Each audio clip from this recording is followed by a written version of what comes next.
So today I want to talk about, is milk bigger than water, and other questions that confuse children. Yesterday I cited an article done by the American Psychological Association. A child psychiatrist at Johns Hopkins University did a study using kids' testimony, and trying to study how kids answer testimony for the courtroom. What the study revealed is that kids are highly influenced by the questions of the adults who are their authorities' questions, and these questions themselves lead to confusion. So a child presented with questions like, is milk bigger than water, or is red heavier than yellow, kids have a tendency to attempt to answer these questions, and they do not have the cognitive capacity to toss out these questions as absurd in themselves. So instead of being able to say, that's a ridiculous question, the child entertains the question as if there is a right or a wrong answer. And I want to read you something from part of the study. So it says that the children will offer an answer believing that there is an answer to be given rather than understanding the absurdity of the question. Further, repeated questioning of the children causes them to change their answers. This is because the children perceive that repeated questioning is a sign that they did not give the correct answer previously. So these questions that we are asking kids, not us, but in the school system, on social media, the repeated questioning of the kids about, are you a boy or are you a girl? What is your gender identity? They can't toss out the question of what is your gender identity as an absurd question to begin with, because an adult who is their authority figure is asking them the question. They entertain the question. And there are a couple of different accounts of parents who have then later come to regret leading their kid down this process. There is an article by a woman. I thought my 4-year-old was transgender. I was wrong. I will post a link to it. And she talks about saying, I'm going to introduce myself as a, quote, social justice organizer and facilitator. I was on the forefront introducing the concept of intersectionality to progressive organizers and having people share pronouns. So this is the background of this mother's work. She had 2 sons. They tried to raise them as, quote, gender neutral as possible, did not tell them they were boys, did not use any language that designated sex in the home.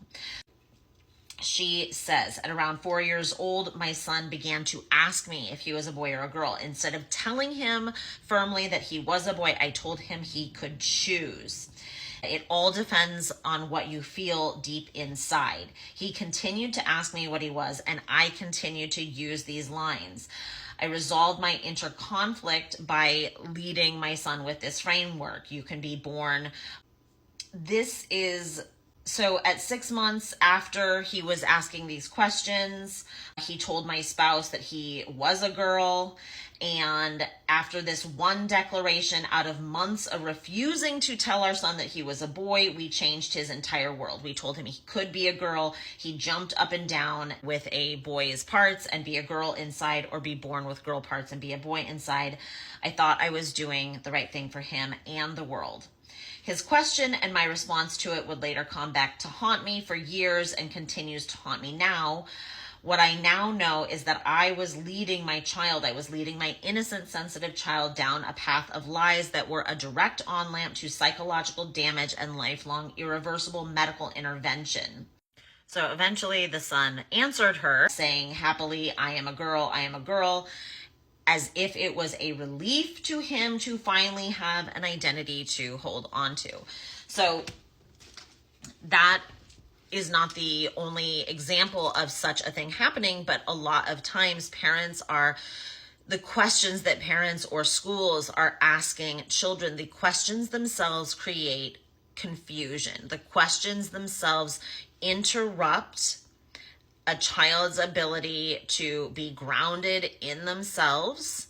It creates a thinking problem, a problem where they are dissociated from themselves and begin to conceptualize themselves as the authority figure in front of them is doing. So questions like these repeatedly on a loop can introduce confusion where there was none. Kids need to be grounded in their physical circumstances, in the reality of their physical circumstances, and be able to trust their bodies to tell them the truth about the world.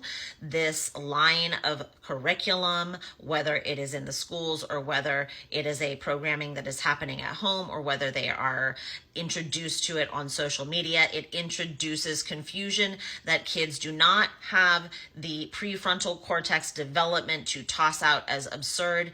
They entertain it sincerely. All other mammals are trying to teach their young to stay as honed to their instincts as possible, to be as responsive to their instincts as possible. Humans are the only species on the planet that is purposefully disrupting the ability of their offspring to be responsive to their instincts. Instead of sharpening and honing their instincts to be quicker at responding to their instincts, they are introducing confusion and disruption and dissociation to instinctual responses. So I'm going to leave this one here, but I'm going to keep talking about this topic. If you have anything else that you want me to cover, please put it in my comments. Thank you so much.